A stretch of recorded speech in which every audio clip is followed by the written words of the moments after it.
ကျွန်တော် keep ပြောင်းရင်စနစ်ပြောင်းတယ်စနစ်ပြောင်းလို့ရှိရင် skill ပြောင်းတယ်အခုဆိုလို့ရှိရင် marketing 7.0 keep လာပြီအဲ့တော့ကျွန်တော်တို့ marketing တစ် keep ပြောင်းပြီအဲ့တော့ဒီစာအုပ်ကကျွန်တော်ပြောင်းနေတဲ့ marketing kit ကိုလေ့လာပြီးမှသူရေးတာဖြစ်ပါတယ်သူရေးထားတဲ့အတွက်ကြောင့်မလို့ kit ပြောင်းလာတာမဟုတ်ပါဘူးအဲ့တော့ဒီနေ့ဒီ video လေးမှာတော့ကျွန်တော် marketing 7.0 အကြောင်းကိုကျွန်တော်လေ့လာကြမယ်အရင် video တွေမှာဆိုလို့ရှိရင်ကျွန်တော် marketing အကြောင်းတွေကျွန်တော်မျှဝေပေးခဲ့တယ်အဲ့ဒီထဲမှာဆိုလို့ရှိရင် marketing 5.0 မျိုးအကြောင်းတွေကျွန်တော်ပါတယ်ပြီးလို့ရှိရင် 6.0 အကြောင်းပါတယ်ဒီနေ့မှာတော့ကျွန်တော်ဒီ7.0 အကြောင်းကျွန်တော်ပြပြအောင်မယ်အဲ့တော့ marketing 7.0 ဆိုတာပါလေကျွန်တော်တို့ marketers ဒီလုပ်ငန်းရှင်တွေအနေနဲ့ဘယ်လိုတုံးမလဲမြန်မာလိုမျိုးဒါအဖက်ဖက်ကိုနောက်ကျနေတဲ့နိုင်ငံမှာကျွန်တော်အသုံးပြုလို့ရမလားဒီဘိုင်းလေးတွေကိုလည်းကျွန်တော်ဆွေးနွေးရမှာဖြစ်ပါတယ်အဲ့တော့ marketing 7.0 လို့ပြောလိုက်ပြီးဆိုလို့ရှိရင်ကျွန်တော်တို့ mind centric marketing ဖြစ်ပြီးတော့မှသူကဒီ AI ခေတ်မှာဆိုလို့ရှိရင်လူတွေကဓာတ်ပုံထုတ်တယ်AI နဲ့ထုတ်တယ်စာရေးတဲ့ AI နဲ့ရေးလာတယ်ဗီဒီယိုထုတ်တဲ့ AI နဲ့ထုတ်တယ်ဒီလို AI နေအများကြီးခင်မှာဆိုလို့ရှိရင်တစ်ခါလေကြောက်လို့ရှိရင်လူတွေကဒီ marketing မှာ post တင်တာအစအကုန်လုံး automation 100% ကျွန်တော်လုပ်တာဆိုလို့ရှိရင်ဒါရည်ရှည်အတွက်ဆိုရင်မကောင်းဘာလို့လဲဆိုလို့ရှိရင် AI ကို tool စခုအနေနဲ့ပဲအသုံးပြုတင်တယ် AI ကို 100% ကျွန်တော်တို့အကုန်လုံးမလုပ်ခိုင်းလိုက်တင်နေဘူး human in the loop ကျွန်တော်တို့ရှိတင်နေတယ်အဲ့တော့ဒီဘိုင်းလေးတွေကိုကျွန်တော်ဆွေးနွေးရပါမယ်အဲ့တော့ mind centric marketing ဆိုတာပါလေအဲ့တော့ဒီနေ့ခေတ်မှာကျတော့ဒီ AI နေအများများလာတဲ့အချိန်မှာကျွန်တော်တို့ကအရင်တော့လိုမျိုး performance marketing တွေကိုပဲအဓိက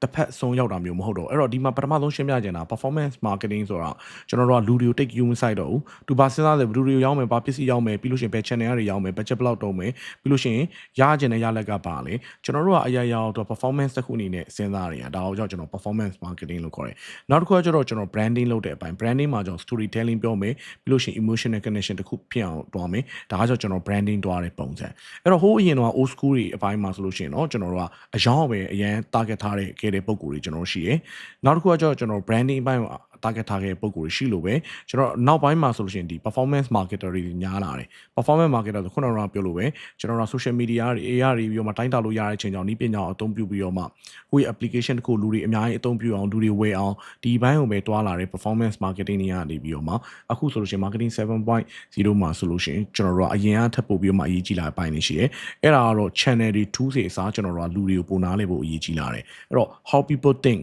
လူတွေဘယ်လိုစဉ်းစားလဲ psychographic အပိုင်းတွေကိုပို့ပြီးတော့မှတည်ဖို့လိုအပ်လာပါတယ်အဲ့တော့ဒီ marketing 7.0 မှာဆိုလို့ရှိရင်ဘာကြောင့်မလို့လူတွေကိုနားလည်ဖို့အရေးကြီးလာလဲဆိုရင်ကျွန်တော်စဉ်းစားကြည့်ရအောင်ကျွန်တော်အကုန်လုံးဒီ AI လုပ်တယ်ဆိုရင်ကိုကလူတွေကိုနားလည်ဖို့အတွက်ဆိုတဖြည်းဖြည်းပို့ဝေးလာမယ်အဲ့တော့လူတွေကိုနားလည်ဖို့အတွက်ဆိုကျွန်တော်ကဘာစဉ်းစားရလဲဆိုဥပမာကားဝယ်တယ်ဒီကားကိုsuper car ဝယ်တယ်ဒီ super car ကိုပဲအရင် YouTube တဲ့ပုံကိုဆိုပါတော့ဒီလိုပုံကိုဒီကားကိုဝယ်တာဒီသူရဲ့ status တစ်ခုအနေနဲ့ဖြစ်မယ်လူတွေကကိုအထင်ကြီးလို့ဖြစ်မယ်ဒါမှမဟုတ်သူ့အနေနဲ့ personal connection ရှိတဲ့အတွက်ကြောင့်လို့ဖြစ်မယ်အဲ့တော့ကျွန်တော်ကဒါအောင်နားလည်ဖို့အရေးကြီးတယ်ပြီးွားရင်လူတွေကကိုပြောတဲ့ဟာနဲ့ကိုလုပ်တဲ့ဟာနဲ့မတူဥပမာဆိုရင်မိဘတွေကို survey လုပ်တယ်မေးတယ်ခင်ဗျားကလေးတွေကို screen time ကို reduce လုပ်လာလို့ပြောလို့ရှိရင်မိဘအများဆုံး reduce လုပ်တယ်ပဲဖြေကြမယ်ဖုန်းမတုံးခိုင်းမှု limitation လုပ်တယ်ဒါပေမဲ့မိဘအများဆုံးတကယ် research လုပ်ကြည့်တဲ့အချိန်ကြောင့်အဲ့လိုမဟုတ်ဘူးသူတို့ကဒီဖုန်းတွေပေးသုံးတယ်တခါလေကြောက်လို့ရှိရင်သူကဖုန်းပေးသုံးတဲ့ဟာကို iPad တွေပေးသုံးတဲ့ဟာကို guilty ဖြစ်တဲ့အတွက်ကြောင့်မလို့ education application အပိုင်းတွေကိုအသုံးပြုခိုင်းတာမျိုးတို့ပို့ပြီးတော့မှဒါ allow လုပ်တာမျိုးတို့ဒါတွေရှိတယ်အဲ့တော့ပြောရမယ်ဆိုလူတွေကပြောတာနဲ့လုပ်တာနဲ့ကြားထဲမှာကွာဟာချက်တွေကျွန်တော်အများကြီးကျွန်တော်ရှိအဲ့တော့လူတွေကိုတခြားလေးနားလဲဖို့အရေးကြီးလာတယ်အဲ့တော့ဒီလိုတွားတဲ့အချိန်မှာဆိုလူတွေဘယ်လိုဆုံးဖြတ်လဲဆိုတော့ mind centric ဆိုတဲ့ဟာကိုသိလာရတယ်ဘာလို့လဲဆိုလူတွေမှာကျွန်တော် attentive brain ဆိုတာရှိရယ်ပြီးလို့ရှိရင်ကျွန်တော်တို့ဒီ reward brain ဆိုတာရှိရယ်ပြီးလို့ရှိရင် social brain ဆိုတာရှိရယ်အဲ့ဒီပိုင်းကိုလက္ခဏာနေကြကျွန်တော်ရှင်းပြရမယ်အဲ့တော့ mind centric လူတွေရဲ့ connected ဆိုတော့ကျွန်တော်စဉ်းစားတဲ့ဒီ pattern တွေဆုံးဖြတ်ချက်ချတဲ့ပုံစံတွေကိုတည်ဖို့အရေးကြီးတယ်အဲ့တော့ဒီ sound ထဲမှာဆိုလို့ရှိရင်အဲ့ဒါတွေကိုအများကြီးပြတာရတယ်ပေါ့နော်နောက်တစ်ခုကကျတော့ကျွန်တော် empathy first AI ကလူသားဆန်လာပြီးမှလူသား AI ဆန်လာတယ်ဘာလို့ဆိုလူတွေကတခုရေးပြီးဆို AI နဲ့ရေးတယ် AI နဲ့လုပ်တယ်အဲ့တော့empathy first ဖြစ်ရမယ်လူသားဆန်ရမယ်နောက်တစ်ခုကကျတော့ AI augmented ဖြစ်ရမယ် AI ကိုပဲအကုန်လုံး 100% အကုန်လုံးလုပ်ခိုင်းတာမျိုးမဟုတ်ဘဲね AI နဲ့ကိုယ်နဲ့အတူတူကတွားတယ် orchestration ဆိုတဲ့ဒီ AI tool ရှိမယ်ကျွန်တော်တို့မှာ system တစ်ခုရှိမယ် AI system ဒီ AI system ဒီလူတွေဘာကိုကြိုက်လဲဘယ်လိုစဉ်းစားနေလဲဆိုတော့သူကကူညီပေးနိုင်တဲ့အရာတစ်ခုဖြစ်မယ်အဲ့တော့ဒီလိုတွားတဲ့အထဲမှာလူသားအနေနဲ့ကကျတော့ထူးစင်ကိုနဲ့ပေါင်းပြီးတော့မှတွားတဲ့အပိုင်းကိုကျွန်တော်ဖြစ်ရမယ်ဘာလို့လဲဆိုရင်ခစ်ကြီးအပြောင်းလဲကျွန်တော်ဖြစ်လာတယ် AI ဆိုတဲ့အပိုင်းမှာဆိုရှင်ကျွန်တော် rule based AI ဆိုတာကျွန်တော်ရှိခဲ့တယ်အရင်တော့ဥပမာဆိုရင်ဒါပြီးရင်ဒါလို့ဆိုကြပါဘောနော်ဥပမာဆို rule based AI ဟိုဘက်ကနေဥပမာဆိုရင် message hi လို့ပို့လိုက်တယ် hi မင်္ဂလာပါများကူညီပေးရမလဲဒါဒီ rule based AI နဲ့တွားခဲ့နောက်တစ်ခုကကြောင့် predictive AI ဆိုတော့ကျွန်တော်ခံမှန်းလို့ရတာပေါ့နော်ဥပမာဆိုလို့ရှိရင်ဒီ customer ဒီဒါတော့ဝယ်ပြီးသွားပြီဘယ်တော့ပြန်ပြီးတော့မှဝယ်နိုင်တယ်ဒါ predictive AI လို့ခေါ်တယ်ပြီးတော့ကျွန်တော် Amazon တို့ဘာလို့မှာဆိုရင်ဒီစာအုပ်ကိုတော့ခင်ဗျာကြိုက်နိုင်တယ်ဒီလူကိုတော့ခင်ဗျာသိနိုင်တယ် people you may know အဲ့တော့ဒါမျိုးတွေကကြောင့် predictive AI လို့ခေါ်တယ်နောက်တစ်ခုကကြောင့်ကျွန်တော်တို့ဒီ generative AI ဘိုင်းမှာဆိုလို့ရှိရင်ဓာတ်ပုံတွေထုတ်တယ်စာတွေထုတ်တယ်အခုဆိုလို့ရှိရင် ChatGPT တို့ဘာအောင်နဲ့ပြောတယ်ဒီ generative AI ဆိုတဲ့အပိုင်းကျွန်တော်ရှိလို့အခုနောက်ဆုံးမှဆိုကျွန်တော် agentic AI နေကျွန်တော်ရောက်လာပြီ Open Claude တို့လိုမျိုးလွန်ခဲ့တဲ့မကြာခင်ကမှထွက်တဲ့ Armis AI တို့လိုမျိုးအဲ့တော့ဒါတွေကကြောင့်ကျွန်တော် agent တွေ level ရောက်လာပြီကိုလိုချင်တဲ့ဟာကိုပြောလိုက်လို့ရှိရင်သူက execution လို့ခေါ်တဲ့ဒီ account တွေဖော်တဲ့အပိုင်းကိုလုပ်ပေးတဲ့အဆင့်ကိုကျွန်တော်ရောက်လာပြီအဲ့တော့ဒီ marketing ဒီ 7.0 ရောက်လာတာဒ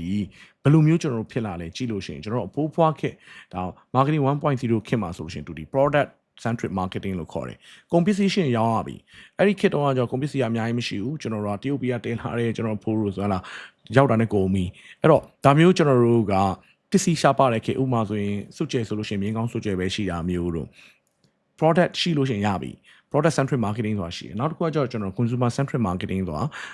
ာဖောက်တယ်ကိုကျွန်တော်တို့ကအဓိကထားပြီးတော့မှဆက်ဆံရမယ်ဒါမှပဲဖောက်တယ်စိတ်ကျဉ်တဲ့ဆိုရင်ကိုရှိပြန်လာမယ်ဒါမျိုးဒီ customer centric customize skin လို့ခေါ်တဲ့ kit ကျွန်တော်တို့ရှိခဲ့တယ်နောက်တစ်ခုကကျတော့ human ပေါ့နော်ခင်ဗျဖောက်တဲ့တယောက်တည်းကိုပဲကြီးလို့မရဘူးအမျက်ငွေတစ်ခုတည်းကိုပဲကြီးလို့မရဘူးခင်ဗျာက people profit plan နဲ့သုံးခုစလုံးကြီးရမယ်ခင်ဗျာ profit လို့ခေါ်တဲ့အမျက်ငွေအပြင်လူတွေကိုလည်းကြီးရမယ်ကိုနေထိုင်တဲ့ပတ်ဝန်းကျင်ကိုပြန်ကြည့်ပေးရမယ် people ပြီးလို့ရှိရင်နောက်တစ်ခုကကျတော့ plan နဲ့ကဘာမြေကြီးအတွက်လည်းပြန်ကြည့်ပေးရမယ်ဒီတော့ CSR လို့ခေါ်တဲ့ corporate social responsibility ဆိုတ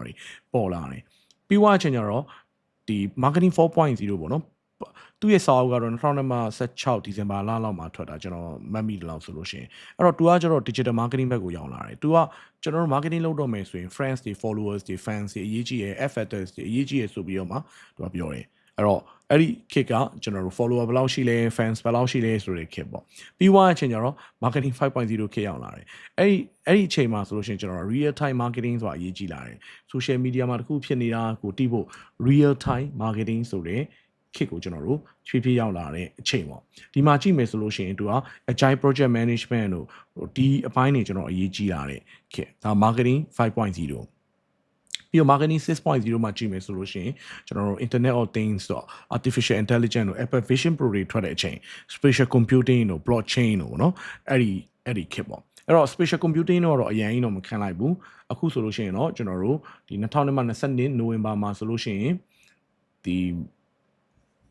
ChatGPT ရနေပြီးတော့မှ ChatGPT 3.5ကျွန်တော်တို့ထွက်လာတဲ့နောက်ပိုင်းမှာကျွန်တော်တို့ industry တစ်ခုလုံးပြောင်းလဲဖြစ်သွားတယ်အဲ့တော့ဒါဒီ marketing 7.0 kit ရောက်လာတယ်အဲ့တော့ 6.0 မှာကျွန်တော် Vision Pro တို့ဒါ AR တို့ VR တို့ kit ပေါ့နော် immersive တွားတဲ့အပိုင်းအဲ့တော့အခုကကျွန်တော်ဘယ် kit ကိုကျွန်တော်ရောက်နေလဲဆိုလို့ရှိရင် marketing 7.0 ကိုရောက်နေတယ်ဒီ kit မှာဆိုရင်ဘာအရေးကြီးလာလဲဆိုလို့ရှိရင်the shift from what we make ငါတို့ကဘာလုပ်နေလဲဆိုတာနဲ့အခုကကျတော့လူတွေဘယ်လိုစဉ်းစားလဲဆိုတဲ့ပိုင်းကိုကျွန်တော်တို့နားလည်ပို့ပြီးတော့မှအရေးကြီးလာတယ်နော် market မှာသူတို့ဘယ်လိုစဉ်းစားလဲဆိုတာနားမလည်ဘူးဆိုဖြည့်ဆည်းဖို့ခက်သွားပြီဘာလို့လဲဆိုရင်ကျွန်တော်ဒီနေ့ခေတ်က computer ထုတ်ဖို့လည်းမခက်ဘူးနော်ဖန်တီးဖို့လည်းမခက်ဘူးအကုန်လုံးက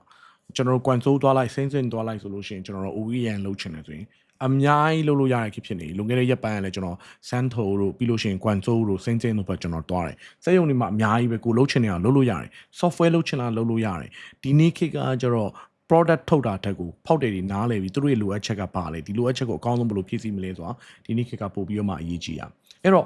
့ဘာကြောင့်မလို့ marketing 7.0 ဖြစ်လာလဲဆိုရင် AI overload တွေဖြစ်လာပြီကျွန်တော်ကြည့်လိုက် Facebook မှာဖွင့်ကြည့်လိုက်ပြီးဆိုရင် content တွေအများကြီးပဲ polluted ဖြစ်နေရပေါ့နော် AI နဲ့လုပ်ထားမှ AI တိတာတယ်တပုံတွေ video တွေစာတွေအဲ့တော့ဒါရဲ့ noise တွေပေါ့နောက်တစ်ခါကျတော့ trust deficit လူတွေကဒါ brand တွေပေါ်ယုံကြည်မှုနည်းလာတယ်ဒီနေ့ခေတ်မှာဆိုလို့ရှိရင်ပြီးလို့ရှိရင် attention scarcity ဖြစ်လာတယ်လူတွေက attention တနည်းအားဖြင့်ပြောရမယ်ဆိုလို့ရှိရင် content တွေအများများတဲ့အတွက်ကြောင့်မလို့ဘယ်ဥစ္စာကိုကျွန်တော်တို့အာရုံစိုက်မလဲဆိုတာ attention scarcity ဖြစ်လာလို့ဒီတကဘာလုံးအနေနဲ့ဆိုလို့ရှိရင်ဒီ tools တွေပဲတုံးတယ်ဥပမာ ChatGPT ဒီ Gemini Claude ဒါတွေပဲကျွန်တော်တို့တုံးမယ်အဲ့တော့ဒီ tools တွေက the same tool the same tactic တုံးတဲ့အတွက်ကြောင့်မလို့လူတိုင်းဒီပုံမှန်ပုံစံတူတွေဖြစ်လာတယ် me too တွေဖြစ်လာတယ် me to 2အဲ့တော့ကျွန်တော်ကဘာလိုလာလဲဆို cognitive differentiation ဆိုတဲ့ပိုင်းကျွန်တော်လိုလာတယ် cognitive differentiation ဆိုတာမတူညီတဲ့လူတွေကမတူညီတဲ့စိတ်ဝင်စားမှုတွေကျွန်တော်ရှိတယ်ဖုန်းတော်မှာဘာဖြစ်လဲဆိုရင်ကြိုက်တဲ့ပုံစံမတူဥပမာဆိုရင်ကွန်ပျူတာဝယ်ခြင်းနဲ့ဗျာကွန်ပျူတာဝယ်ခြင်းနဲ့ဆိုရင်ဒါ Apple လို့ပြောလိုက်ပြီဆိုရင်အခုမှစပြီးတော့မှကြောင်းတက်မဲ့လူတွေရှိမယ်ဒီလိုလူတွေတော့ဆိုရင် Apple Neo လို့လိုမျိုးနောက်ဆုံးထွက်တဲ့ဒီ color နဲ့ထွက်တဲ့ဒီ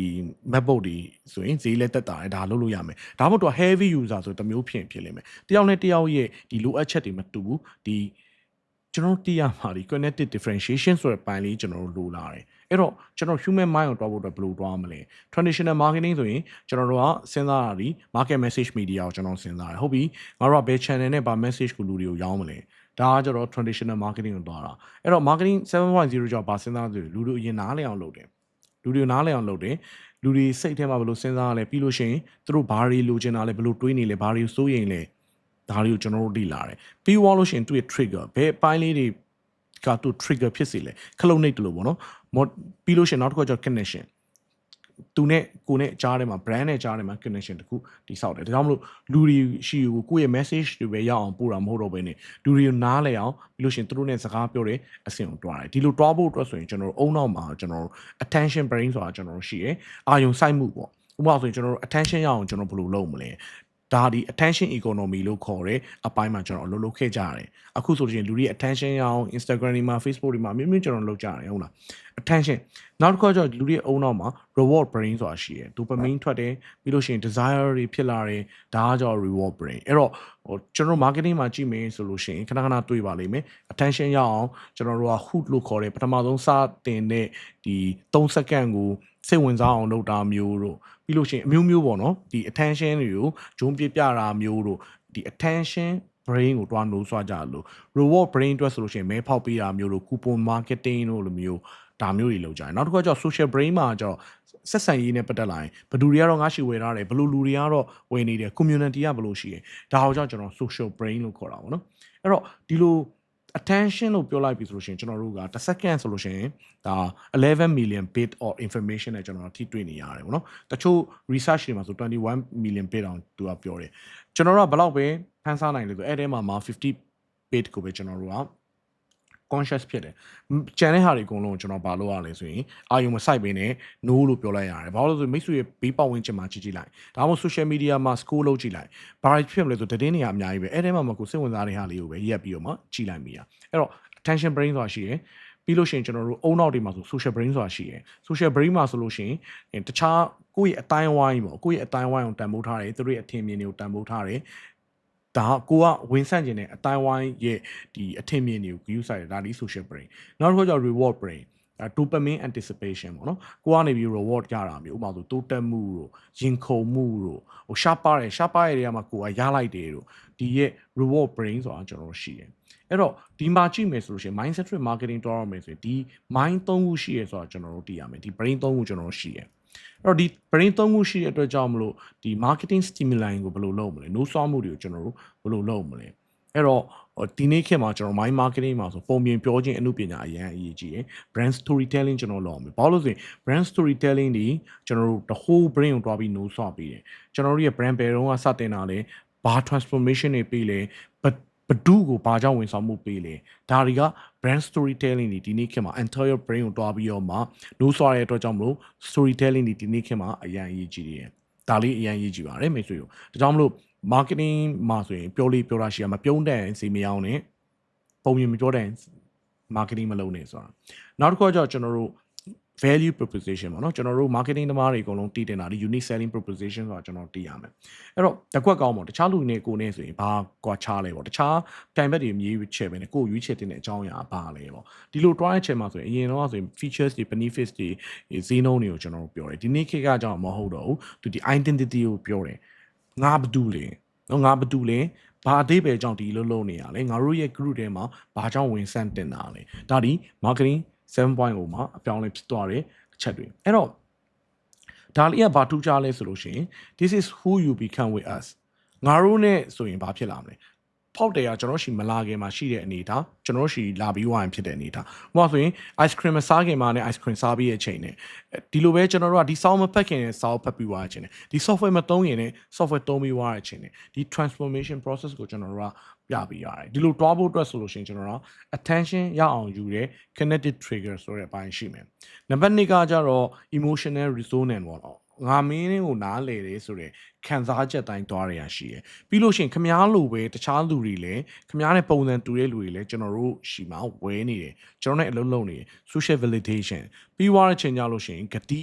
တည်ရဒါဒီ reward promise ဒါဒီ value proposition ကိုပြန်ပြီး reimaging လုပ်တဲ့အပိုင်းအဲ့တော့ရောင်းတဲ့ approach မှာဆိုလို့ရှိရင်လည်းအလားတူပဲအရင်ခေတ်ကလိုမျိုးကျွန်တော် push လုပ်ပြီးရောင်းနေတာမဟုတ်တော့တူဒီ connected priming မဝယ်ခင်ကတည်းကကျွန်တော် priming ဆိုတာကျွန်တော်လုပ်ရတယ်။ဟို priming ကိုရှင်းပြရမယ်ဆိုရင်ခင်ဗျားတို့ဈေးဥလန်တာတည်ဘူးလားမတည်ဘူး။ဈေးဥလန်နေဆိုတာဈေးမှာဗျာကျွန်တော်တို့ကပထမဆုံးလာဝယ်တဲ့လူကဝယ်မလို့လုပ်ပြီးမဝယ်ဖြစ်တော့ဘူး။ဒါဆိုလို့ရှိရင်ကျွန်တော်ဈေးဥလန်နေလို့ခေါ်တယ်။တရက်လုံးကအစင်မပြေတာမျိုးဖြစ်တတ်တယ်။အဲ့ဒါမျိုးကျွန်တော်တို့ကဈေးဥလန်နေလို့ခေါ်တယ်။အဲ့ဒီ psychology မှာလည်းအဲ့လိုပဲ cognitive priming ဆိုရင်ကျွန်တော်ကမယောင်းခင်ကတည်းကဘာလုပ်လို့သူ့မတိမတာကျွန်တော် pitch လုပ်ထားတာပေါ့နော်။ဒီ mental contest ကျွန်တော်လုပ်ထားတာ pitch မလုပ်ခင်ကတည်းက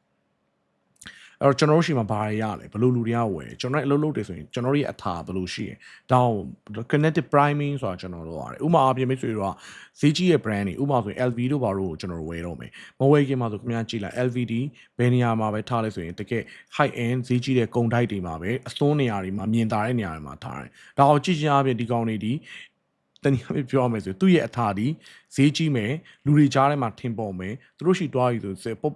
ပဲနေတော့မရအောင်ဈေးစစ်တာတွေပါတွေရောမရအောင်တနည်းအားဖြင့်ပြောမယ်ဆိုသူ့ရဲ့ priming ကိုတေချာလေးသူဖော်ပြတယ်အဲ့တော့ကျွန်တော်လည်းအလုံးလုံးတွေ့ဆိုလို့ရှိရင်လေဘလို့ပုံစံဘလို့အထာနဲ့တွားမလဲဆိုအောင် connected priming ကျွန်တော်လုပ်အောင်မယ်နောက်တစ်ခါကျတော့ narrative selling narrative ဆိုတော့ကျွန်တော်အာဘော်ပြောတာပေါ့နော်ကျွန်တော်တို့ specification တွေနဲ့ပဲမဟုတ်ကျွန်တော်အာဘော်ရောင်းအောင်မယ်ဥပမာအားဖြင့်ဆိုရင် Apple Neo ဆိုပါတော့ဒါဆိုရင်မကြခင်တော့ထွက်လိုက်တဲ့ကွန်ပျူတာလေးအဲ့တော့ပုံမှန်အားဖြင့်ဆိုရင်သူက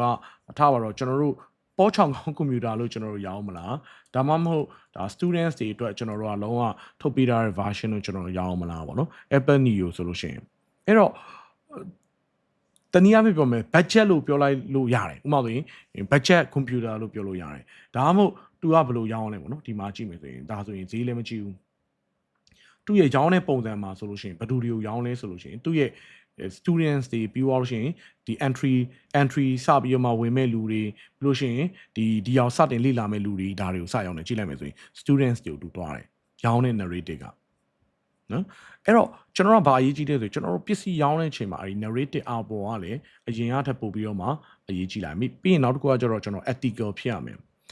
တကယ်ကိုကျွန်တော်လက်စားတာမဟုတ်ပဲねပုံပွင့်လင်းလင်းနဲ့ကျွန်တော် ethical ကျင့်ဝတ်နဲ့ညီညီဖြစ်ရတယ်လို့ကျွန်တော်ဒီတစ်ချိန်မဲ့အလုပ်လုပ်မှာမဟုတ်အချိန်ချင်းအလုပ်လုပ်မှာဒီအတွက်ကြောင့်မို့ကျွန်တော် relational closing ကျွန်တော်လုပ်အောင်မယ်ဥပမာဆို Apple ဆိုပါတော့ဘာလို့ Neo လုပ်လဲဆိုရင် student အချိန်မှာသူ့ရဲ့ computer နဲ့ကြီးလာတယ်အလုပ်ခွင်နဲ့ဝင်ပိုကောင်းတဲ့ computer ကိုဝယ်မယ်တဘောတရားဒီအတိုင်းပဲဒါဒီနေ့ခေတ်ရဲ့ဒီရောင်းချတဲ့ approach ဖြစ်လာတယ်ကျွန်တော်တို့တနည်းအားဖြင့်ပြောရမယ်ဆိုတခြားလူတွေပစ္စည်းရောင်းတာမဟုတ်ပဲねသူတို့ ਨੇ partnership လုပ်ပြီးတော့မှရည်ရှည်တွားတဲ့ပုံစံမျိုးဖြစ်လာတယ်ဒီလိုတွားဖို့အတွက်ဆိုရင် mind centric marketing မှာဆိုလို့ရှိရင်သူရဲ့ customer journey ကရှာဖွေမယ်ကျွန်တော်ရှိဝယ်ဖို့စဉ်းစားမယ်ပြီးလို့ရှိရင်ဆုံးဖြတ်ချက်ချမယ်ပြီးလို့ရှိရင်ကျွန်တော်တို့ထုတ်ကုန်ဝန်ဆောင်မှုနဲ့ experience တူလုပ်မယ်ပြီးလို့ရှိရင်သူသဘောကျတယ်ဆိုတခြားလူတွေပြန်ပြောပြမယ်ဒါကကျတော့ဒီ point လေးတွေနဲ့ဒီ touch point လေးတွေနဲ့ experience design ကိုကျွန်တော်လုပ်ရမယ်လူတွေကိုဘယ်လိုသိအောင်လုပ်မလဲOkay TikTok တွေတွေ့မှာလား Facebook တွေတွေ့မှာလား SEO တွေတွေ့မှာလားဒါမှမဟုတ်တခြားဒီ community group တွေထဲမှာပြောရင်းနဲ့တွေ့မှာလား discovery ကျွန်တော်တို့ဘယ်လိုတွေ့မလဲနံပါတ်2ကကြောင့်ကျွန်တော်ရှိဝယ်ဖို့အတွက်ဆိုရင်သူတို့စဉ်းစားဖို့အတွက်ဆိုရင်စဉ်းစားတဲ့တဲမှာပါဖို့အတွက်ကျွန်တော်ဘယ်လိုလုပ်မလဲပြီးတော့ကျွန်တော်ရှိဝယ်ပြီးဆိုလို့ရှိရင်ဘယ်လိုဆုံးဖြတ်ချက်ချရနေရမှာကျွန်တော်ပါဝင်အောင်လုပ်မလဲနော်ကျွန်တော်ရွေးချယ်အောင်ဘယ်လိုလုပ်မလဲပြီးတော့ကျွန်တော် experience ဘယ်လိုပေးမလဲပြီးရင် advocate တခြားလူတွေကိုပြန်ပြောပြအောင်ဘယ်လိုလုပ်မလဲကျွန်တော်စဉ်းစားရတယ်အဲ့တော့ဒီလို try နေရမှာခုနကတော့ကျွန်တော်ပြောခဲ့တယ် mind centric ဆိုတဲ့အပိုင်းတွားခဲ့တယ် empathy ဆိုတဲ့အပိုင်းတွားခဲ့တယ် AI augmented ဆိုတဲ့အပိုင်းတွားခဲ့တယ်သုံးပိုင်းမှာဒုတိယတစ်ပိုင်းကိုကျွန်တော်တွားကြမယ်အဲ့တော့ empathy အပိုင်းမှာကျတော့လူတစ်ယောက်ကိုစာနာဖို့အတွက်ဆိုရင်လူသားဆန်ဖို့လို့ဆိုပါလို့လဲဆိုရင်နားထောင်ဖို့လိုတယ်သူခံစားချက်ကိုကျွန်တော်တို့ခံစားပေးဖို့လိုတယ်နားလေကြောင်ပြဖို့လိုတယ်ဒါဒီ empathy ပဲအဲ့တော့ AI ကဘာဖြစ်လို့လဲ personalize လုပ်လို့ရတယ်ဥပမာဆိုရင်ကျွန်တော်တို့ပုံစံတိုင်းလုပ်လို့ရတယ်ဒါပေမဲ့ကျွန်တော်တို့နားမလဲဘူးသူဒီ data နဲ့တွားတဲ့အတွက်ကြောင့်မလို့ very predictable ဖြစ်တယ်အဲ့တော့ empathy ကဘာလို့ပြီးလဲဆိုလူတွေရဲ့အုံတော့မှာ mirror ဒီ neural mirroring ဆိုတာရှိတယ် mirroring ဆိုတာဘယ်လိုမျိုးလဲဆိုရင်မိတ်ဆွေအရန်ချစ်တဲ့တငယ်ချင်းနဲ့ဒါမှမဟုတ်ဟိုချစ်သူနဲ့နေရဲ့အချိန်မှာသူ့ရဲ့ပါဇက်တဲ့စကလုံးနဲ့ကိုယ်ပါဇက်တဲ့ရောက်လာမျိုးတနည်းအားဖြင့်ပြောရမယ်ဆိုရင် copy ကူးမိသွားမျိုးသူ့ရဲ့အမူအကျင့်တွေကိုပေါ်ပါလာမျိုးဒါမျိုးကျွန်တော် mirroring လို့ခေါ်တယ်လူတွေရဲ့အုံတော့မှာဒီ mirror neuron တွေရှိတယ်အဲ့တော့ empathy ဒီ customer နဲ့ mirroring လုပ်တဲ့အတွက်ကြောင့်မလို့သူနဲ့ကိုယ်နဲ့တရားနဲ့ကြာလာတယ်တနည်းအားဖြင့်ပြောရမယ်ဆိုရှင်သူ့နားလေတဲ့အတွက်ကြောင့်မလို့သူနဲ့တရားနဲ့ကြာလာတယ်သူ့ရဲ့လောကအမြင် customer ရဲ့ world view ကိုကျွန်တော်တို့ကမြင်ပေးနိုင်တယ်ဒီအတွက်ကြောင့်မလို့ကျွန်တော်တို့ကမဝယ်ခင်ကတည်းကသူ့နားလေတယ်ဆိုရခံစားချက်ကိုပေးတဲ့အတွက်ကြောင့်မလို့ကျွန်တော်တို့ရွေးချယ်တယ်ဒါကြောင့်မလို့ empathy ကိုတို့ကဘယ်လိုပြောထားလဲဆိုရင် empathy as a strategy ဆိုပြီးတော့မှသူပြောပြတာတယ် okay အဲ့တော့လူနဲ့ human နဲ့ balance ဖြစ်ဖို့တော့ဆိုရင် AI ကဘာလုပ်ပေးနိုင်လို့ data တွေကိုသူရှာဖွေပေးနိုင်တယ်စုစည်းပေးနိုင်တယ်ပြီးလို့ရှိရင် process လုပ်ပေးနိုင်တယ် personalize ကိုလူတွေအများကြီးရှေ့ကိုလုပ်ပေးနိုင်တယ်ပြီးလို့ရှိရင်ဘယ်ဥစ္စာအဆင်ပြေနိုင်လဲ AB testing ကျွန်တော်လုပ်ပေးနိုင်တယ် AB testing ရဲ့သဘောတရားဘယ်လိုမျိုးလဲဆိုဥပမာကျွန်တော် YouTube ဆိုပါတော့เนาะ YouTube မှာ tab နဲ့ကျွန်တော်နှစ်ခုလုပ်လိုက်မယ်ဘယ်ဥစ္စာအဆင်ပြေလဲဒါမှမဟုတ် title ကိုနှစ်ခုလုပ်လိုက်မယ်ဒါဆိုရင်ပို့ပြီးတော့မှ clip နေတဲ့ဟာကိုကျွန်တော်ရွေးချယ်လို့ရတယ်ဒါမျိုး AB testing လို့ခေါ်တာပေါ့နော်ပြီးလို့ရှိရင် chatbot တွေနဲ့ support ပေးလို့ရတယ်ဒါက AI လုပ်ပေးလို့ရတာအဲ့တော့ကျွန်တော်ဒီဘိုင်းတွေကိုမလုပ်တာမဟုတ်ဘူးဒီဘိုင်းတွေကို AI ကိုခိုင်းလိုက်မယ်ကျွန်တော်တို့ရဲ့လုပ်ရမယ့်အပိုင်းမှာကြောင့် storytelling emotional narrative တစ်ဖက်လူနားလေတဲ့အပိုင်း community တိဆောက်တဲ့အပိုင်းပြီးလို့ရှိရင်ကျွန်တော်တို့ရဲ့အနာဂတ်အမြင်ဖန်တီးတဲ့အပိုင်းเนาะကျွန်တော်တို့ရဲ့ creative visioning ကျွန်တော်လိုတယ်ပြီးလို့ရှိရင် crisis တွေဖြစ်လာပြီး communication ဘယ်လိုလုပ်မလဲ crisis management လုပ်တဲ့အပိုင်းတွေလုပ်မယ်ဒါကကြောင့်ကျွန်တော်တို့ရှိနေဦးမှာအဲ့တော့ပြန်ပြီးချောရမယ်ဆိုရင်ဒီနေ့ကကျွန်တော်တို့၃ပိုင်းအောင်ကျွန်တော်တို့ပြောခဲ့တယ်ဘယ်၃ပိုင်းလဲဆိုလို့ရှိရင်ဒီ၃ပိုင်းဖြစ်ပါတယ် mindset train ပြီးလို့ရှိရင် empathy first ပြီးလို့ရှိရင်AI augmented AI นี่ AI ပိုင်းလုပ်မယ် reply ပြန်တာဒီ chatbot ကနေ reply ပြန်နေနိုင်တယ် email ပို့တာဒီ AI ကနေ email ပို့နေနိုင်တယ် content တွေရေးတာဒီ AI ကနေရေးနေနိုင်တယ် content တင်တာဒီတူတင်နိုင်တယ်ဒါပေမဲ့ဘာလို့ရမလဲဆိုရင်ဟာကိုလုပ်ဖို့အတွက်ကြတော့ဖောက်တယ်ကိုနားလည်မှုစာနာမှုပြီးသွားလို့ရှိရင် तू ဘယ်လိုစဉ်းစားလဲဆိုတာသိရှိမှုဒါတွေအကုန်လုံးကကြတော့ဒါကျွန်တော်တို့ဘက်ကလုပ်မယ် brand story ဖန်တီးမှုอ่ะအဲ့တော့ပြန်ပြီးတော့မှအကုန်လုံးကိုချုပ်မယ်ဆိုရင်ကျွန်တော်တို့ရဲ့အုံနောက်မှာဒီ attention brain ရှိရယ် social brain ရှိရယ် reward brain ရှိရယ်ကျွန်တော်တို့ဒီ၃ခုစလုံးကိုအကောင်းဆုံးသုံးပြုနိုင်ရမယ် social media ကြော်ညာတဲ့အချိန်မှာပဲဖြစ်ဖြစ်ပြီးလို့ရှိရင်ကျွန်တော်ပြန်ပြီး audit ပြန်လုပ်အောင်မယ်ကိုယ့်ရဲ့ဒီစစ်ဆေးရမယ်ကျွန်တော် mind centric approach ကျွန်တော်လုပ်နေလားဥပမာဆိုရင် customer တွေဘယ်လိုစဉ်းစားလဲဆိုတော့ကိုနားလည်ပြီလားကျွန်တော်ရဲ့ဒီ content တွေက noise တွေဖြစ်နေလားဒါမှမဟုတ်သူတို့အနေနဲ့တကယ်ကိုသူတို့ attention grabbing ဖြစ်လားပြီးွားရင်ကျွန်တော်တို့ရဲ့ဒီ business တွေသူတို့အနေနဲ့ယုံကြည်ရလောက်အောင်ပေါ့နော် social validation ရှိလားဥပမာဆိုဒီလုပ်ငန်းဒီရဲ့ brand တွေငါအတွက်ဆိုတာခံစားရလားပြီးလို့ရှိရင် reward mechanic ရှိလားတနည်းအားဖြင့်ပြောရမယ်ဆိုသူ participation လုပ်တဲ့အတွက်ကြောင့်မလို့သူ့မှာစုလက်တွေဘာတွေဖန်တီးပေးလဲပြီးလို့ရှိရင် storytelling ကျွန်တော်လုပ်သလားပြီးလို့ရှိရင် empathyစာနာနားလည်မှုကိုကျွန်တော် integrate လုပ်ထားလားဆိုတော့ကျွန်တော်ပြန်ကြည့်ရပါတယ်အဲ့တော့ပြန်ပြီးကိုကဒီနေ့စပြီး design ပြန်လုပ်မယ်ဆို audit ပြန်လုပ်ပါပြီးလို့ရှိရင်ခုနကတော့ကျွန်တော်ပြောခဲ့တယ် customer discovery လုပ်တဲ့အောင် consider လုပ်တာကျွန်တော် decide လုပ်တာပြီး experience လုပ်တာပြီးသွားလို့ရှိရင် advocate လုပ်တာဒီဟာတွေကိုပြန်လဲ design လုပ်ပါဒါကကျွန်တော်တို့ရဲ့ customer experience သွားတဲ့ design ကိုပြန်ပြီးတော့မှလုပ်ဖို့လိုတယ်ပြီး implement လုပ်ပါဒါတော့တကယ်ဖြစ်အောင်လုပ်ပြီးလို့ရှိရင်လိုအပ်တဲ့အပိုင်းတွေကိုပြန် optimize ပြန်လုပ်ဖို့လိုပါတယ်အဲ့တော့ပြန်ပြီး measure လုပ်မယ်ဆိုရင်တော့ attention social reward empathy နဲ့ပြန်ပြီးတိုင်းတာလို့ရပါတယ်အဲ့တော့ဒီမှာပါဝင်တဲ့ NPS ဆိုတာတော့ net promoter score လို့ခေါ်တယ် net promoter score ဆိုတာကြောင့်ကျွန်တော်တို့ကဒီ customer တယောက်အနေနဲ့စိတ်ချနဲ့လားမချနဲ့လားကိုကျွန်တော်တိုင်းတာ1ကနေ10ထိပေးတယ်9 10ဆိုကောင်းတယ်တကယ်လို့ဒီခွန်8ဆိုရင်တော့ပုံမှန်ပဲတကယ်လို့ဟို9အောက်ဖြစ်နေရဆိုလို့ရှိရင်တော့ဒါမကောင်းဒါ net promoter score လို့ကျွန်တော်ခေါ်ပါတယ်အဲ့တော့ဒီ net promoter score နဲ့လည်းပြန်ပြီးတော့မှတိုင်းတာလို့ရတယ်ဒါတွေကပြန်ပြီးတော့မှစမ်းစစ်ရမယ့်အပိုင်းတွေဖြစ်ပါတယ်အဲ့တော့ဒီဗီဒီယိုလေးကိုကြည့်နေရင်မိတ်ဆွေကလည်းစဉ်းစားမိလိမ့်မယ်ပေါ့နော်အဲ့တော့မြန်မာ market မှာသုံးလို့ရတာပေါ့ community first culture